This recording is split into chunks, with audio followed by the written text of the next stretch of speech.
Taste the Daily. Kanchipuram Devaraja Perumal கோவிலில் சுதர்சன ஜெயந்தி வைபவம் வெகு விமரிசையாக கொண்டாடப்பட்டது. சக்கரத்தாழ்வார் அவதார திருநாளை முன்னிட்டு தேவராஜ பெருமாள் கோவிலில் தனி சன்னதி கொண்டுள்ள நரசிம்மருடன் கூடிய சக்கரத்தாழ்வாருக்கு சிறப்பு திருமஞ்சனம் நடைபெற்றது. தொடர்ந்து நடந்த சிறப்பு பூஜைகளில் ஏராளமான பக்தர்கள் கலந்து கொண்டு சக்கரத்தாழ்வாரை வணங்கி சென்றனர்.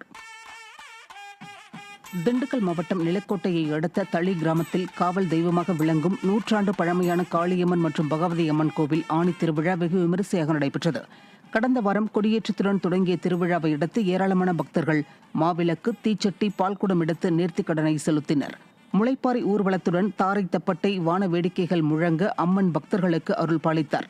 இந்த திருவிழாவில் சென்னை, மதுரை, கோவை, திருச்சி உள்ளிட்ட பல்வேறு ஊர்களிலிருந்தும் பக்தர்களும் பொதுமக்களும் கலந்து கொண்டனர். தூத்துக்குடி மாவட்டம் திருச்செந்தூர் சுப்பிரமணிய சுவாமி கோயிலில் ஆணி உத்திர வருஷாபிஷேக விழா கோலாகலமாக நடைபெற்றது. வருஷாபிஷேக விழாவையொட்டி அதிகாலையில் கோயில் நடை திறக்கப்பட்டு அபிஷேகம் நடைபெற்றது. அதைத் தொடர்ந்து கோயில் மகா மண்டபத்தில் மூலவர் வள்ளி மற்றும் தெய்வானை கும்பங்களுக்கும், குமரவிடங்க பெருமான் சன்னதியில் சண்முகர் கும்பத்திற்கும், பெருமாள் சன்னதி முன்பு பெருமாள் கும்பத்திற்கும் பூஜைகள் நடைபெற்றன. இதில் ஏராளமான பக்தர்கள் கலந்து கொண்டனர். ராமநாதபுரம் மாவட்டம் பரமக்குடி அருகே உள்ள அரியநேந்தல் கிராமத்தில் 37 வருடங்களுக்கு பின் குதிரை எடுப்பு திருவிழா நடைபெற்றது.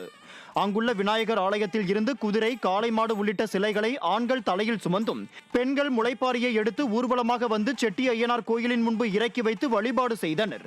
குதிரை எடுப்பு திருவிழாவின் போது மேளதாளம் முழங்க இளைஞர்கள் ஊர்வலமாக சென்றனர். தொடர்ந்து 16 வகையான அபிஷேகங்கள் நடைபெற்று தீபாராதனை காட்டப்பட்டது. இந்த நிகழ்ச்சியில் ஏராளமான பொதுமக்கள் கலந்து கொண்டு சுவாமி தரிசனம் செய்தனர். திருவண்ணாமலை அண்ணாமலையார் திருக்கோவிலில் பக்தர்கள் நீண்ட வரிசையில் நின்று சாமி தரிசனம் செய்தனர். தமிழ்நாடு மட்டுமின்றி ஆந்திரா மற்றும் கர்நாடகா பக்தர்களின் வருகையாலும் வெள்ளி, சனி, ஞாயிறு, திங்கள் ஆகிய 4 நாட்களும் பல்லாயிரக்கணக்கான பக்தர்கள் வருகை தந்ததாலும் அதிகாலை முதல் பல ஆயிரக்கணக்கான பக்தர்கள் நீண்ட வரிசையில் 3 மணி நேரத்திற்கு மேலாக காத்திருந்து சாமி தரிசனம் செய்தனர்.